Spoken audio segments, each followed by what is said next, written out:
Вода. Извор на животот од кој потекнува сиот жив свет од пред билиони години. Таа е кротка и ја зафаќа формата на садот, односно коритото во кое е сместена.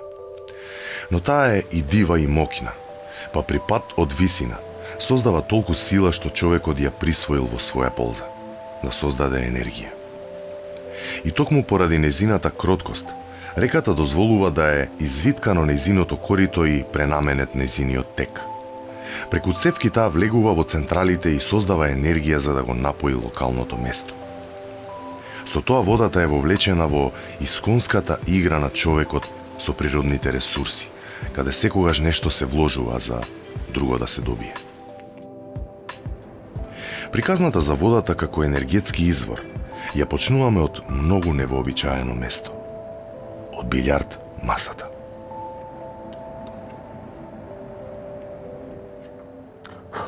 Билјард. Игра во која секогаш се пресметуваат последиците од секој потек. Тоа е многу слична како играта на човекот со природата. Игра помеѓу природните ресурси и човековите потреби. И секогаш кога човекот ќе помисли дека ја добил партијата, природата му враќа двојно.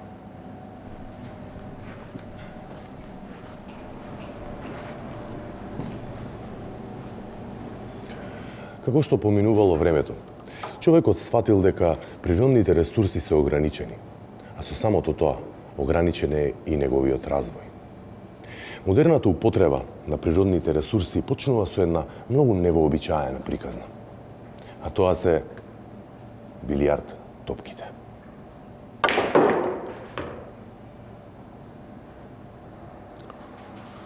Овие топки историски биле правени од слонова коска. Но како што почнале слоновите да изумираат, така се јавува потребата за барање на нови материјали. Првиот развој на модерната пластика настанува токму поради билјард топките.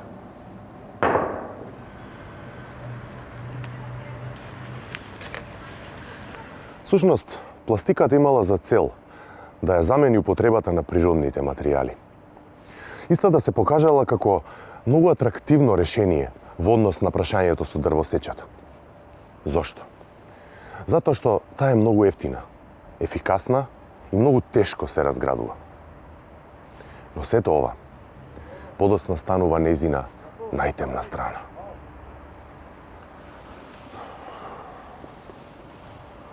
И се во ова делува како слична причина на популаризацијата на енергијата од малите хидроцентрали во однос на енергијата од јаглен.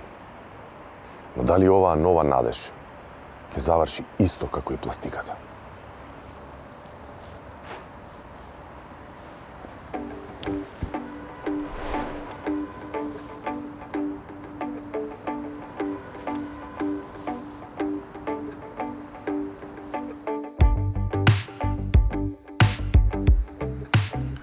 Прогресот е човекова желба и стремеж од самото негово настанување. Тој сака да види повеќе, да разбере подобро и да се движи побрзо. Но честопати во овој процес тој правел грешки, не успевајќи целосно да ги предвиди последиците од своите активности. Во обид да изградиме живеалишта, ги исековме шумите. Во обид да ги зачуваме шумите, ги претрупавме реките со пластика. За да се стоплиме, го загадивме воздухот, а за да го спасиме воздухот, се свртевме кон енергијата од водата. Денес, во третата декада од 21. век, човекот е исправен пред нова дилема. Како до нови извори на енергија кои се обновливи и не ја загадуваат средината. На Балканот најголем дел од енергијата доаѓа од термоцентралите, кои се исто така и најголемите загадувачи на воздухот. Тие ја претвараат енергијата на фосилните горива, јагленот, нафтата и гасот во електрична енергија.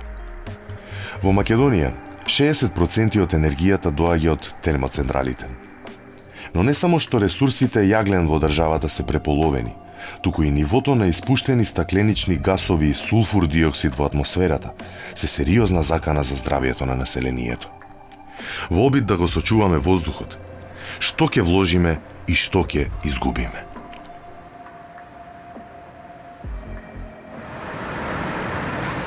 Како општеството расте и се развива со новите технологии, потребата за енергија значително расте. Наоѓањето на нов вид на енергија треба да биде наш нов приоритет. Транзицијата кон обновливи извори на енергија е неопходна за нас. А во Македонија, енергијата од сонце, ветер и вода е најпристапна. А на нив се додава и онаа од биомаса и биогаз. Новата стратегија за декарбонизација на државата предвидува постепено преминување кон овие извори до 2040 година. Според стратегијата, доколку се произведува енергија комбинирајќи централи од сите расположливи обновливи извори, со многу труд и политичка волја, Македонија за 20 години може целосно да го повлече јагленот како енергенс. Во наредните 5 години предвидено е засилено финансирање на изградбата на фотоволтаици, мали хидроцентрали и ветерници. Македонија изобилува со големо количество на вода која може да биде искористена во формирање на енергетската мрежа. Но дали користењето на моќта на високопланинските потоци и реки може да биде корисно за сите нас? Одговорот ќе го добиеме во блиска иднина. Реките кои жуборат низ планините, освен што нудат чиста и питка вода за локалното население, представуваат и центар на шумскиот биодиверзитет. Тие се дом на специфични водни животни и растенија, а влагата што ја создаваат ја разлистува шумата и крајречната вегетација. Стратегијата за развој на енергетиката во Македонија предвидува користење на нивниот водотек за производство на електрична енергија. Од 2007 до 2019 година се изградени 101 мала хидроцентрала на различни локации низ земјата. Во план е изградба на уште 300, со цел да се достигнат саканите 10% влог во севкупната енергија произведена во државата. Но изградбата на мали хидроцентрали во овие предели подразбира пренасочување на дел од водата во реките низ цевки, кои ја водат до трансформаторните објекти. Таму водата удира во перките од турбината при што се создава кинетичка енергија. Од неа потоа се создава електрична енергија, која преку далноводи е пренесена до домакинствата. Малите хидроелектрани се без брана и се оддалечени неколку километри од местото на зафаќање на водата. Тие може да произведат до 10 мегавати енергија, што е 5 пати помалку од големите хидроцентрали. Но нивната главна карактеристика е дека се изведуваат со едноставни градежни објекти и користат типизирана опрема.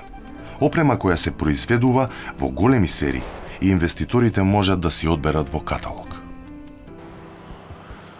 Малите хидроцентрали создаваат електрична енергија од планинските потоци и реки. Мали се по габарит, ефтини за градба и многу брзо се поставуваат. Исто како пластиката. И се во ова звучи како многу рационално решение, зар не?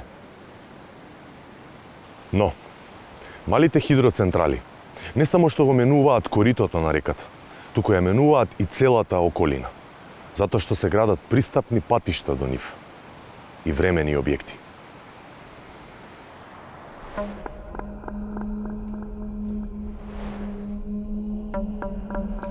На рамна река близу Пехчево изградени се 3 мали хидроцентрали една по друга. Иако нивото на реката е многу повисоко за време на пролетните месеци, овие централи работат постојано. Колку енергија тие навистина создаваат и дали се корисни за локалното население? Во текот на 2019 година, малите хидроцентрали произвеле 263 гигават часови електрична енергија, што е 4,65% од вкупното производство за цела година. Сепак, истата оваа година, забележан е и пат на енергијата создадена од малите хидроцентрали. Затоплувањето на планетата прави се повеќе реките да се сушат и да го намалуваат својот водотек. Поради тоа, моќноста на малите хидроцентрали не е загарантирана, ниту постојана. Малите хидроцентрали не се конвенционални извори на електрична енергија. Значи, тие не може да ја гарантираат својата моќност. Тоа се на ист ранг како ветерните централи, како фотоволтаиците. Меѓутоа, големите хидроцентрали имаат една додадена вредност. Значи, тие покрај големата количина на електрична енергија, што е многу значајно во електроенергетскиот систем, ја гарантираат и моќноста. Постои еден така наречен индекс на стратешко планирање, кој што го проставува односот помеѓу заштедата на примерните обновливи извори на енергија, поделено со потрошените извори на енергија. Малите хидроцентрали тие користат на прв поглед водни ресурси кои што се обновливи, не ги одземаме од идните генерации, меѓутоа за нивно производство се користат многу голем обем на примерни извори на енергија. Така да, оние посебно што се со ниски енергетски перформанси, тие треба 15 години да работат и да се доближат негде до тој индекс да биде еднаков на 1. И колку да се продуктивни, тој индекс станува негде 1,2, 1,5. Ништо подобро не се ни фотоволтаиците, ниту пак ветерниците, и тие допираат негде до 1, нешто. Сепак се подобри од термоцентрали. И ако тука ги споредиме големите хидроцентрали, тие се според тој индекс со број 5.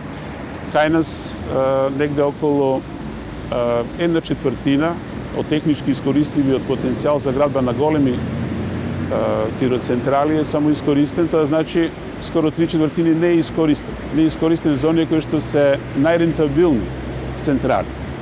И се поставува прашањето дали воопшто кај нас треба да се градат мали хидроцентрали.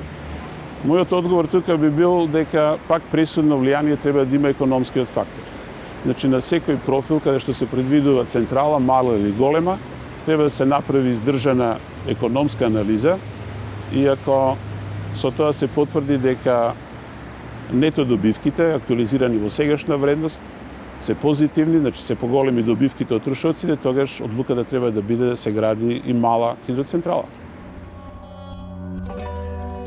Мерењето на добивката во однос на влогот е нашата моментална позиција. Можеме да одлучиме дали да појдеме по патот кој нуди брза заработувачка и зголемено производство.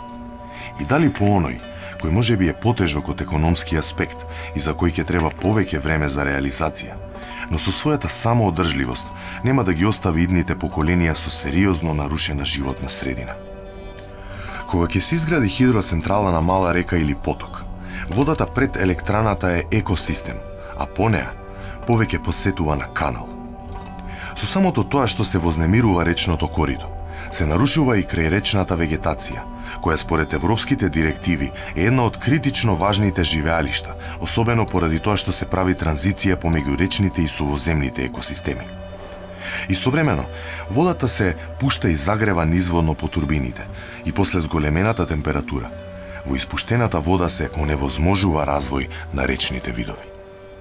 Brojnost populacije potočne pastrmke uzvodno i nizvodno ne može se uporediti ni po biomasi, ni po broju jedinki po hektaru. Dakle, remeti se živi svet, remeti se prihranjivanje izdani, intenzivira se erozija. Sam proces gradnje malih hidroelektrana podrazumeva prosecanje zemljanih puteva na velikim nagibima.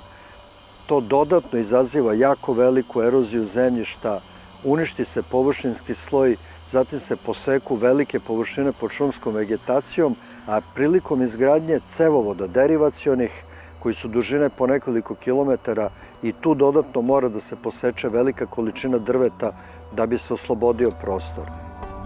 Локација каде да се гради мала хидроцентрала е одлука, која, доколку е правилно донесена, може да спаси голем број животински видови.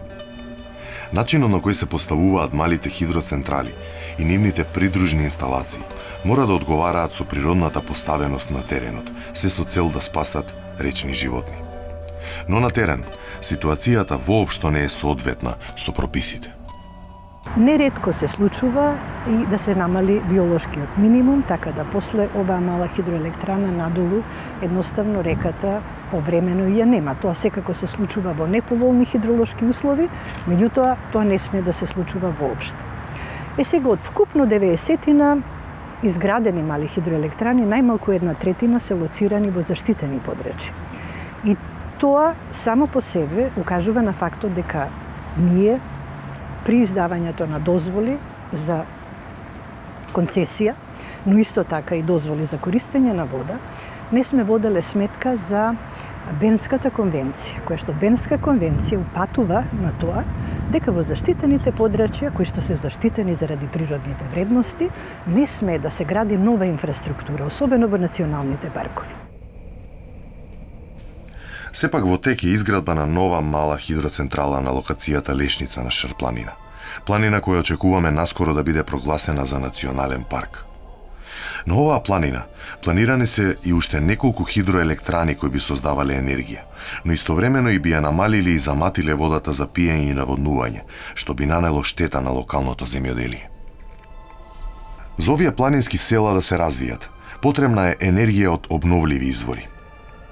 Но сакајќи да го заштитиме воздухот и да престанеме со користење на термоелектраните, што се друго ќе уништиме? Сепак користењето електрична енергија од хидроцентралите е несомнено подобро решение од фосилните горива. Во оваа игра на природни ресурси која човекот ја води со природата, секогаш нешто мора да се жртвува.